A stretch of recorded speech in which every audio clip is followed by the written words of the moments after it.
Oke, Aman Damai Sentosa. Selamat siang kembali, Pak.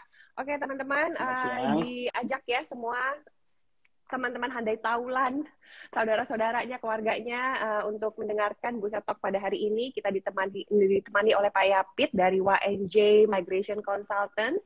Dan teman-teman, Pak Yapit sini, ini pengalamannya sudah lebih dari 18 tahun ya Pak ya? 19 tahun. Jadi saya 19 tahun. Oh register iya, dari udah 2002. 2022, saudara-saudara. Dari Saya 2002. masih Ya. terhambat di 2021 ya. Ini udah 2022, sudah lebih dari 19 tahun pengalamannya di bidang keimigrasian Australia. Oke. Dan Pak Yapit sendiri punya kantor di Collins Street ya, Ya. di 580 Collins Street level 11. Jadi teman-teman bisa bertemu langsung untuk konsultasi dengan Pak Yapit, dan juga harganya terjangkau sekali. Nah, buat yang mau tahu dan mau lihat keramahannya beliau, ya ini ya saatnya yang tepat, dan kita mau ngobrol-ngobrol soal imigrasi. Pak, aku nanya duluan ya Pak ya, mumpung ada Pak Yapit ya, konsultasi gratis nih 30 menit ke depan ya kan. Pak, aku mau nanya dong, gini, sekarang kan udah mulai dibuka nih ya untuk mahasiswa Indonesia untuk datang ke sini nih, ke Australia ya. Benar. Tetapi orang tuanya belum bisa ya Pak ya?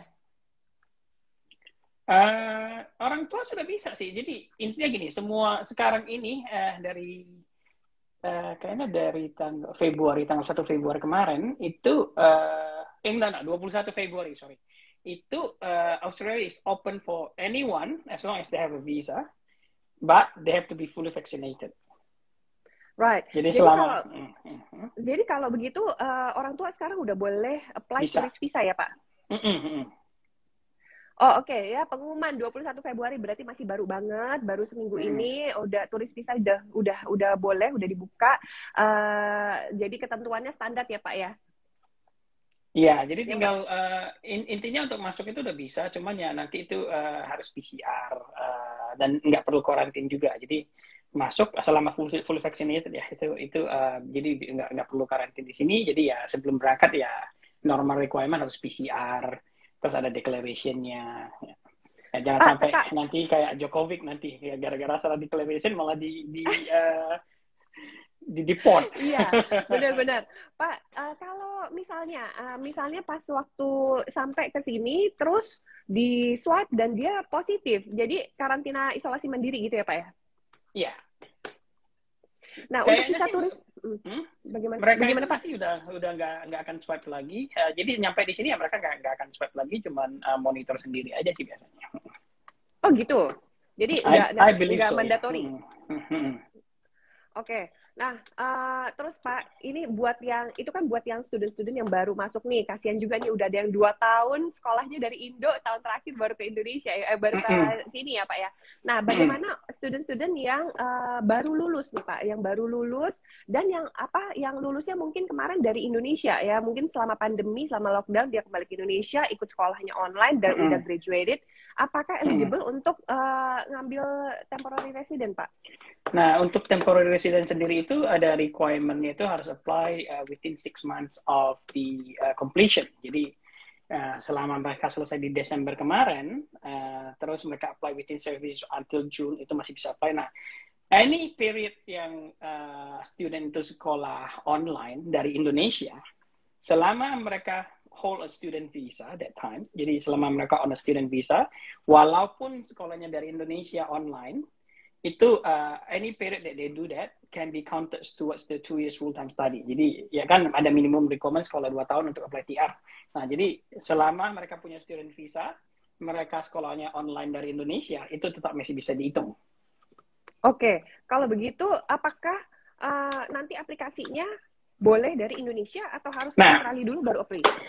Nah, mulai November 2020 kan harusnya itu TR itu harus apply dari Australia biasanya. Nah, karena pandemi itu kan banyak student yang nggak bisa balik untuk apply. Karena waktu itu kita masih border kita masih close. Nah, jadi mulai November itu dikasih sampai sekarang masih itu kalaupun lagi offshore itu bisa apply dari offshore. Nah, kemarin malah sempat karena kan waktu itu kan kita close border terus kita April, awal April. Terus banyak student yang selesai Desember 2019 belum sempat balik, kan mereka nggak bisa apply onshore sampai offshore sampai November 2020. Nah, untuk orang-orang seperti itu waktu itu ya dikasih kesempatan itu untuk apply dalam 12 bulan instead of 6 months. Oke, berarti bisa ya Pak ya. Dan Bisa. kalau udah di-approve tetap bisa dapat working experience di Australia ya. Iya. Oke, Pak, boleh Nah, share sedikit? dan satu lagi juga kemarin kan sebelumnya itu untuk orang-orang yang sekolah master di sini, kalau master by coursework pada itu cuma dapat 2 tahun yang TR-nya. Nah, mulai November kemarin, jadi orang-orang yang dapat TR-nya itu setelah mulai November, itu malah dapatnya 3 tahun. Jadi, no matter what you do, as long as it's a master's, itu dapat 3 tahun. Selama kalau sekolah 2 tahun, master di sini, TR-nya dapatnya 3 tahun nantinya. Oh, berarti Australia cukup fleksibel ya Pak ya, jadi menyesuaikan dengan keadaan pandemi. Dan yang lebih ini lagi yang sort of quite surprise me itu adalah untuk orang-orang yang udah punya TR kemarin, terus pulang ke Indonesia dan nggak bisa datang.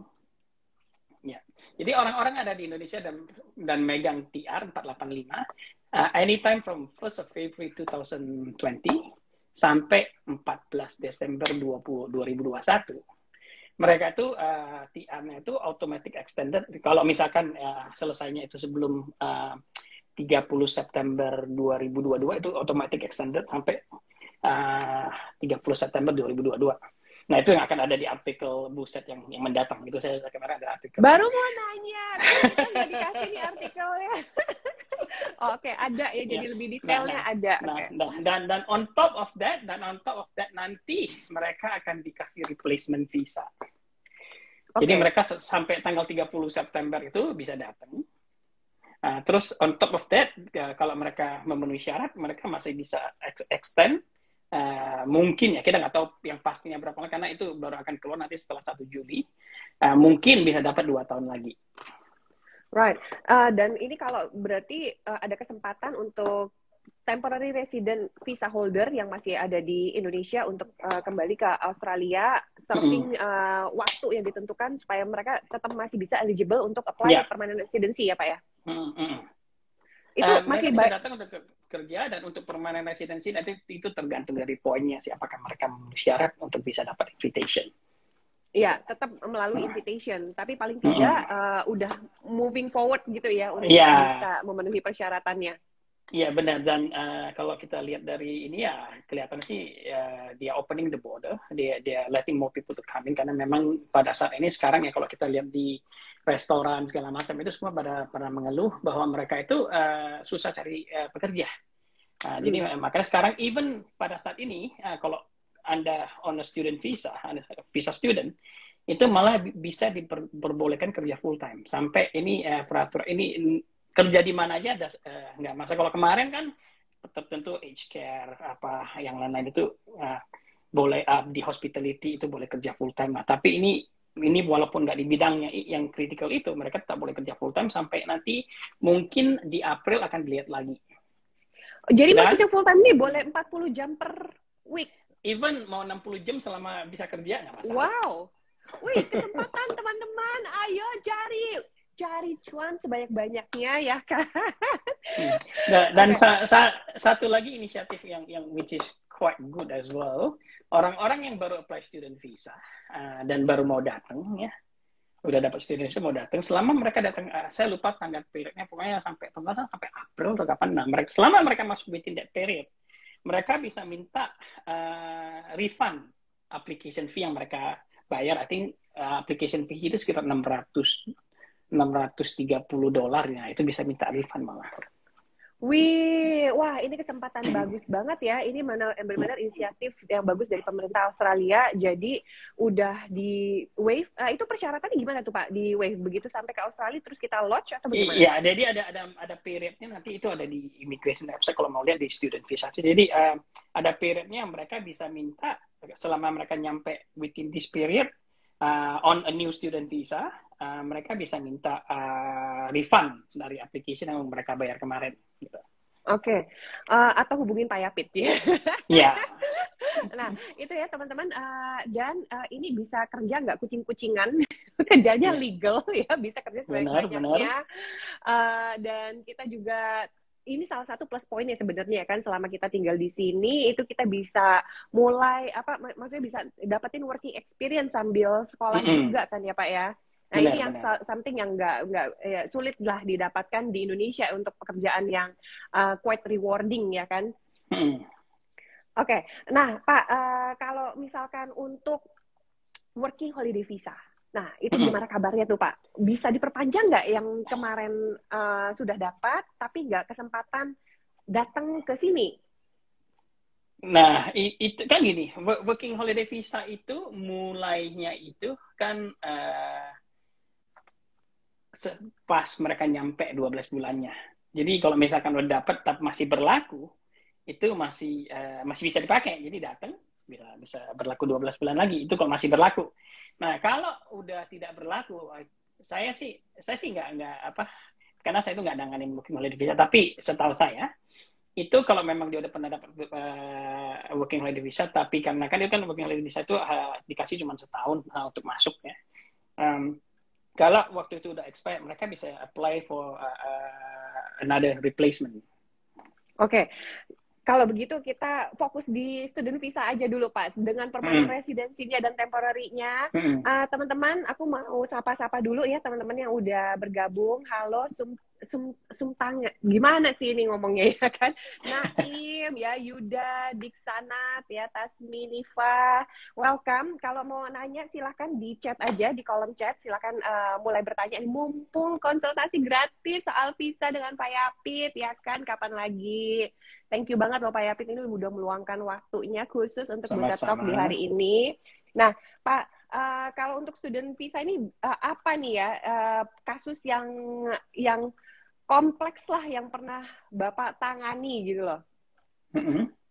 Ada nggak bisa di-share sedikit nggak nih yang biasanya kadang-kadang atau yang sebenarnya sering terjadi tapi orang-orang itu malu untuk bertanya ya, mungkin misalnya yang udah overstay gitu, apakah bisa di-appeal untuk for some reason untuk bisa nggak kena blacklist gitu kan Nah, atau uh-uh.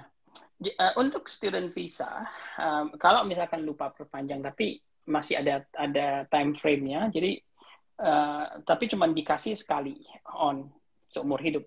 Jadi orang kalau punya student visa, terus dia for some reason lupa perpanjang, selama itu masih dalam 28 hari dari sejak visanya habis, mereka itu masih bisa apply, tapi cuma dikasih sekali doang. Nah, itu satu. Tapi kalau memang sampai udah kelamaan, udah lebih 28 hari ya, unfortunately, the only way to do that itu adalah untuk kembali ke Indonesia, untuk apply student visa baru.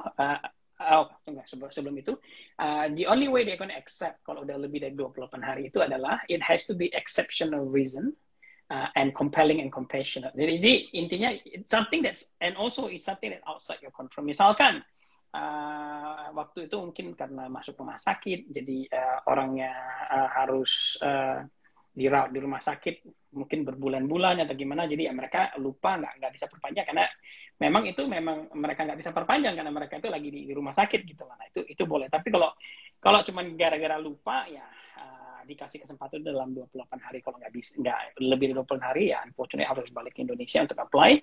Dan biasanya juga karena kalau kita udah tinggal lebih dari 28 hari tanpa visa di Australia, kan itu nanti kita pulang itu dikasih bridging visa untuk DIPAT. Kalau udah lebih dari 26 hari, mereka itu biasanya dikasih ban selama 3 tahun, nggak boleh apply temporary visa. Nah, tapi itu bisa diminta untuk di waive. Misalkan ya, nanti mesti minta surat dari sekolah, dari lecturer, dari apa yang ya memang sih orang. Jadi dilihat dari nilainya juga, memang ini benar-benar studentnya memang mau belajar, surat support dari lecturer segala macam ya, biasanya itu masih bisa apply dari Indonesia nantinya. Oke, thank you. Pak Yapit, ini ada pertanyaan dari Satelicious Melbourne ya tentang working holiday visa. Tadi sepertinya juga udah dijawab, tapi jangan khawatir, Bapak Ibu di Satelicious Melbourne ini kan menanyakan soal working holiday visa.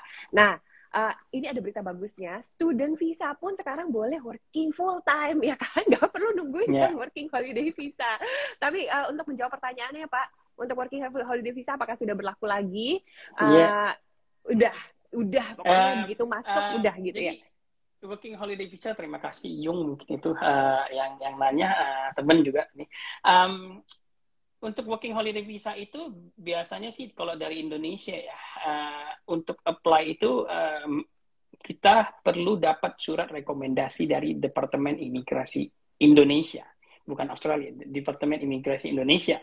Nah, itu biasanya setahun sekali atau 2 kali itu ada pembukaan untuk daftar. Jadi biasanya begitu mereka buka daftar itu dalam berapa jam udah habis sih. Karena itu mereka punya jatah kan. Kemarin tuh jatahnya 1.000, 1.500, tapi nanti akan dinaikin jadi sekitar 4.500. Nah, tapi itu bertahap sih. Nah, jadi semua itu nanti karena sekarang border udah dibuka, yang pasti sih visa udah akan diproses.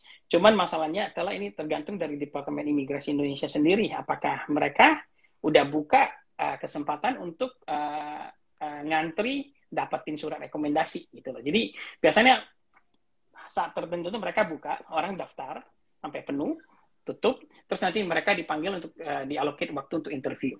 Nah, setelah interview oke, mereka dikasih surat rekomendasi. Nah, dengan surat rekomendasi itulah orang-orang itu bisa apply work and holiday visa.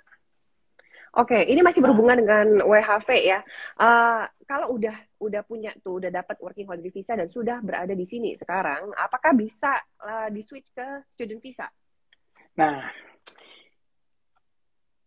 jawabannya sih bisa. Tak ada tapinya. Nah, tapinya jadi untuk student visa itu ada requirement yang namanya genuine temporary entrance, GTE namanya, GTE requirement. Jadi nanti waktu apply student visa itu akan ada satu section yang kita harus isi.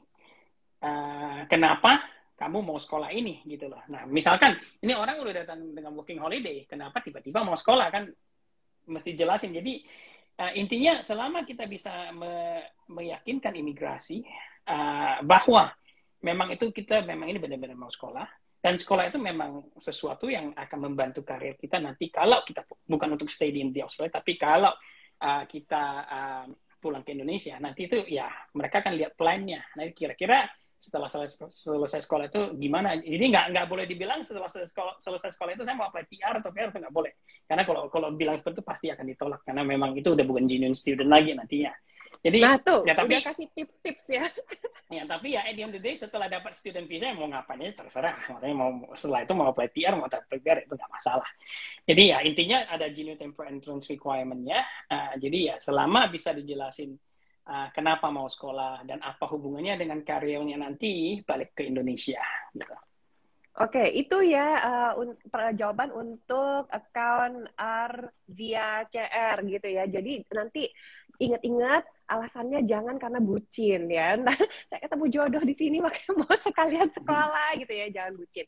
Oke, ini ada pertanyaan lagi Pak dari DTMS 258. Bagaimana sih prosedur dan possibility untuk PR bagi lulusan medical? Ini ceritanya dia dari UNSW ya, dari mana aja deh, pokoknya untuk medical graduate. Itu dokter ya berarti ya? Kayaknya seperti dokter ya? Atau bener nggak tuh, dokter nggak di TMS? Dokter ya? Ya udah anggap aja dokter ya. Deh Pak. Nah, jadi dokter itu sekarang memang lagi sangat dibutuhkan. Cuman ada satu ini, jadi kan untuk apply PR itu biasanya harus ada skill assessment. Nah, skill assessment itu untuk dokter, itu biasanya adalah registration, dia full registration to practice as a doctor, as a medical practitioner. Nah, jadi begitu selesai sekolah medical, nah itu tergantung kalau selesai yang bachelor itu sekitar 5 tahun sekolahnya, kalau selesai master itu Doctor of Medicine kayaknya 4 tahun kalau di Melbourne Uni, di UNSW saya sih kurang tahu, tapi selama mereka ambil course yang memang itu nantinya tujuannya itu adalah jadi dokter, begitu mereka selesai sekolah itu mereka bisa apply untuk professional registration. Nah, professional registration itu masih bukan skill assessment sebagai dokter. Skill assessment sebagai dokter adalah setelah professional registration mereka itu harus internship selama 12 bulan dulu.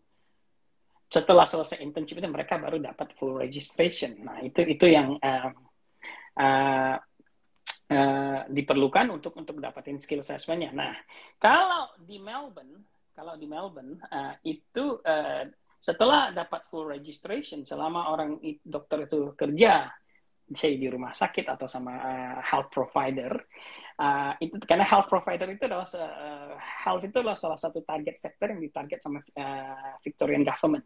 Jadi selama mereka punya sekitar 80-85 poin plus nanti state government kasih 5 poin lagi, nah itu mereka bisa apply state sponsorship nanti, tapi harus punya full registration dulu. Atau kalau enggak dengan professional registration itu mungkin ya bisa dicoba untuk apply sebagai, selain kan itu ada general practitioner. Nah, kalau dengan professional registration mungkin bisa, saya sih belum pernah coba, tapi mungkin bisa dicoba untuk apply sebagai resident medical officer. Itu juga salah satu ya occupation yang bisa disponsor sama state government. Nah, kalau di New South Wales itu mungkin agak sedikit beda karena ya so far sih biasanya persaingan di sana itu in terms of point itu mungkin lebih tinggi dibandingkan dengan di Melbourne.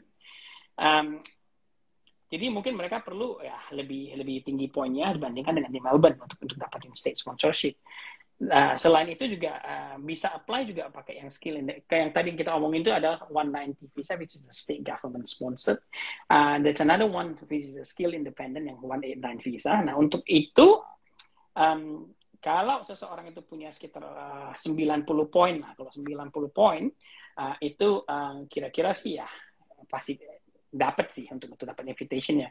Bahkan kemarin ada yang 85 juga dapat, cuman ya itu tergantung. Jadi semua itu nanti tergantung dari invitation round.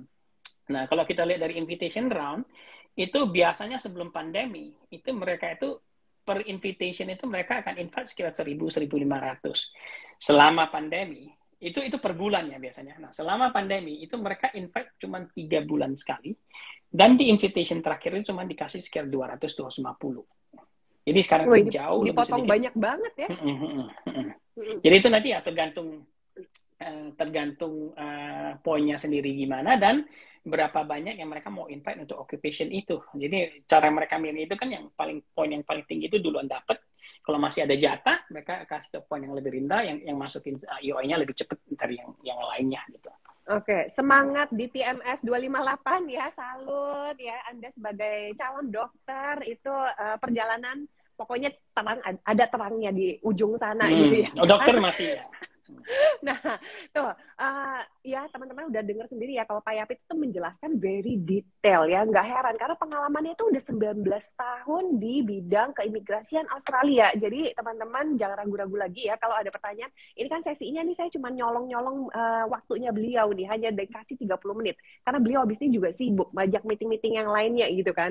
Jadi teman-teman nanti kalau setelah ini masih mau bertanya ya teman-teman bisa langsung ke emailnya Pak Yapit. Yapit@tpg ya Pak ya?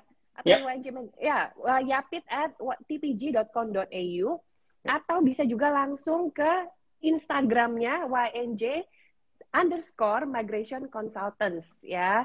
Kantornya juga ada di level 11 580 Collins Street. Oke, kita lanjut lagi nih Pak. Ada pertanyaan dari Ibu Veronica Sumali. Ya, Ibu Veronica punya anak usia 16, sekarang ada di grade 11. Rencananya mau TAFE. Apakah harus lulus SMA dulu untuk apply student visa? Nah, untuk TAFE sendiri itu sebetulnya nggak perlu sampai SMA. Jadi lulus kelas 11, year 11 juga bisa. Semua itu nanti tergantung dari college yang mau terima. Jadi untuk apply student visa itu perlu confirmation of enrollment dari sekolah. Nah, selama sekolahnya itu mau menerima, jadi itu tergantung. Jadi ada sekolah yang mungkin requirement-nya lebih tinggi, ada yang mungkin lebih ya nggak beda jauh tapi ada sedikit perbedaan. Jadi selama sekolahnya itu mau menerima dan biasanya itu tergantung dari sekolahnya juga itu mereka itu requirement to English requirement-nya juga tergantung dari sekolahnya. Selama sekolah itu ada sekolah yang bilang oke, saya perlu minimum IELTS-nya saya 5,5 atau 6. Ada juga sekolah yang ada internal testnya. Jadi anak itu nanti dikasih tes, kalau lulus tesnya bisa masuk. Atau kalau nggak lulus atau kurang, ya mungkin nanti dipaketin dengan English course dulu, misalkan 10 minggu atau 20 minggu, baru tambah diplomanya gitu. Nah, jadi jawabnya bisa ya Ibu Veronica, yang penting sekolahnya terima dulu gitu. Jadi apply ke sekolahannya dulu. Nah, terus ibunya juga bilang begini nih Pak, kalau anak saya udah sekolah di sana, di sini maksudnya di Melbourne, terus saya juga, tadinya kan saya pakai Guardian Visa, terus saya juga mau sekolah lagi, gimana tuh Pak? Bisa nggak ikutan sekolah lagi? Nah, di Guardian Visa itu, setahu saya sih ada requirement, ada no further stay-nya. Jadi biasanya untuk Guardian Visa itu untuk extend ke visa lain itu akan agak susah. Itu mesti lihat di kondisi di visa itu ada no further stay-nya atau enggak. Kalau ada ya berarti nggak bisa. Ya kalau nggak ada ya mungkin bisa. Nah, selama pandemi kemarin mungkin ada kemungkinan bisa minta waiver untuk apply. Nah, tapi dengan keadaan sekarang ini mungkin enggak. Jadi itu semua tergantung, kita mesti case-nya case by case, kira-kira itu gimana, selama tidak ada sesuatu di visa itu yang bilang nggak boleh apply visa lain, ya nggak, berarti bisa gitu loh. Oke. Nah, satu lagi, ada pertanyaan lagi nih Pak, menjelang jam 11 ya. Tadi siapa namanya? Koyung ya? Dari Satellitious Melbourne ya? Nanya nih, lulusan S1 Psikologi dari Indonesia bisa apply PR nggak? Dari Indonesia? Loh, untuk apply PR aja mesti invitation PR dulu kan ya Pak ya? Enggak juga. Jadi enggak bisa, juga? Kalau memenuhi syarat dan bisa dapat invitation sih di sana. Cuman untuk psikologi itu memang agak susah ya. Susah di sekolahnya, bukan susah di PR-nya. Nah, psikologi itu the main idea untuk skill assessment. Jadi untuk apply skill independent, skill migration itu it comes back to the skill assessment thing. Jadi untuk di-assess sebagai psikologi, requirement di sini di Australia itu adalah seseorang itu harus sekolah 6 tahun biasanya. Jadi itu 3 tahun bachelor, 1 tahun honors, tambah 2 tahun lagi master. Jadi 6 tahun itu di psikologi. Nah, banyak ya tahunnya. Nah, kalau misalkan udah selesai Bachelor of Psychology di Indonesia, itu tergantung nantinya. Jadi dilihat pathway-nya. Kira-kira itu nanti apa yang diambil itu diakuin nggak di sini. Jadi nanti paling ya ada juga PhD juga nanti. Selama PhD-nya itu, PhD sekitar 4 tahun biasanya. Jadi selama PhD-nya itu nanti allow, jadi seseorang itu untuk jadi registered psychologist, itu juga salah satu requirement-nya nanti.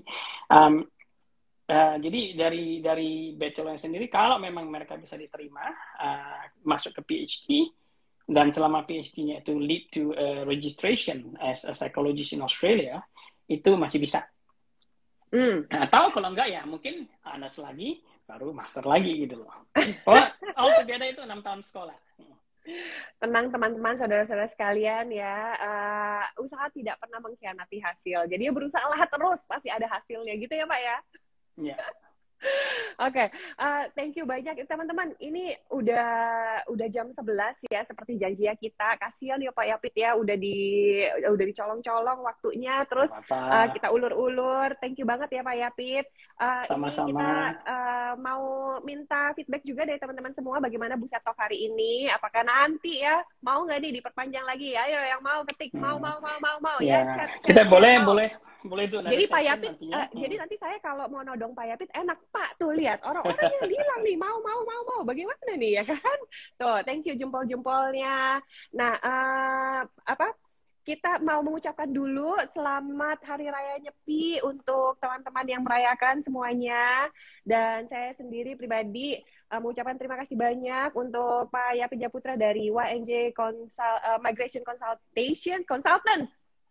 Ya, consultants, YNJ Migration Consultants, dan ini merupakan pencerahan yang luar biasa ya, dalam waktu 30 menit begitu banyak informasi, dan kami mengharapkan untuk mengundang Pak Yapit kembali dalam acara Buset Talk selanjutnya. Jadi teman-teman boleh ya kalau nanti ada Buset Talk lagi langsung dipanggilin orang tuanya, saudaranya, teman-teman yang lain yang membutuhkan konsultasi dari Pak Yapit yang sudah senior, sudah 19 tahun ya di dunia imigrasi, ini bisa memberikan arahan ya kepada teman-teman semua supaya nggak salah langkah nih ya kan.